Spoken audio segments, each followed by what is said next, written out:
Nous voudrions voir les réactions du marché. Je pense que nous pourrions comprendre si ces mesures sont nécessaires seulement au mois de mai. Et nous allons faire tout notre possible pour guider le marché à l'avenir. Cela ressemble plutôt à une guerre du pétrole entre les États-Unis et l'Arabie saoudite, a déclaré Wilco van Boxtel de Trade React.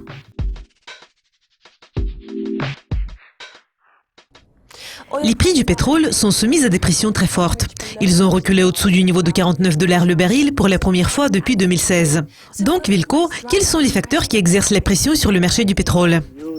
Je pense que les prix du pétrole ont reculé au début de mars en raison d'une forte hausse de la production de pétrole de schiste aux États-Unis. Cela ressemble plutôt à une guerre du pétrole entre les États-Unis et l'Arabie saoudite dans le domaine de la production. La question est de comprendre quelles seront les réactions de l'OPEP. Et c'est ce que tout le monde attend. Harold Hamm, le milliardaire américain et magnat du pétrole de schiste, a averti au début de mars que l'industrie du pétrole de schiste pourrait tuer le marché du pétrole brut si elle réussit à réduire encore plus les dépenses. Donc, compte tenu de ces risques, quelles sont vos prévisions pour les prix du pétrole brut à l'avenir?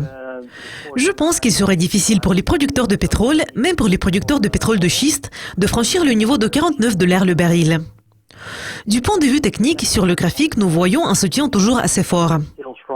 Donc, si les prix restent à ce niveau, je pense que nous pourrions voir une hausse des prix du pétrole à l'avenir. Il est à noter que les prix restent au-dessus du niveau de $49 le baril depuis décembre 2016. Donc, les prix pourraient augmenter pour atteindre le niveau de $62-68. Cela veut dire que les prix pourraient augmenter. Mais en même temps, il y a un risque de baisse. Donc, comme je l'ai déjà dit, pour le moment, le niveau de $49 est un niveau très important. Si les producteurs réussissent à franchir ce niveau, les prix pourraient s'établir au niveau plus bas, dans une fourchette entre $42 et $50 le baril. Si les prix du pétrole continuent à reculer, l'OPEP devrait-elle obliger les plus faibles pays membres de l'OPEP à augmenter leurs exportations de pétrole?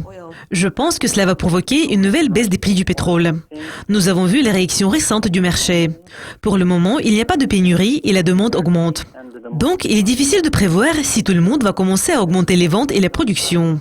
Et si les différents marchés et régions de l'OPEP seront en mesure de suivre l'accord conclu. Nous ne savons également pas si l'OPEP sera capable de contrôler tous les pays membres et de les obliger à respecter l'accord de réduction de la production de pétrole. Le mieux que nous puissions faire pour le moment, c'est de suivre de près les publications et d'analyser les graphiques pour prendre les meilleures décisions dans ce contexte. À votre avis, quels sont les autres facteurs qui pourraient influencer les prix du pétrole à plus long terme? Il y a un facteur important qui pourrait influencer les prix du pétrole. C'est le développement du secteur des énergies renouvelables. Pour le moment, l'influence de ce secteur est toujours faible, mais je pense qu'il pourrait influencer fortement la demande de pétrole à l'avenir. Cependant, l'industrie aura toujours besoin de pétrole pour la production et pour les robots. Donc, le développement du secteur des énergies renouvelables va probablement influencer les prix du pétrole à long terme. Mais il y aura toujours un équilibre dans un avenir proche. Wilco, merci de vos commentaires. Cela conclut ce coin des matières premières. Restez à l'écoute de Yucoscopie TV pour découvrir plus de nouvelles sur les matières premières. Au revoir.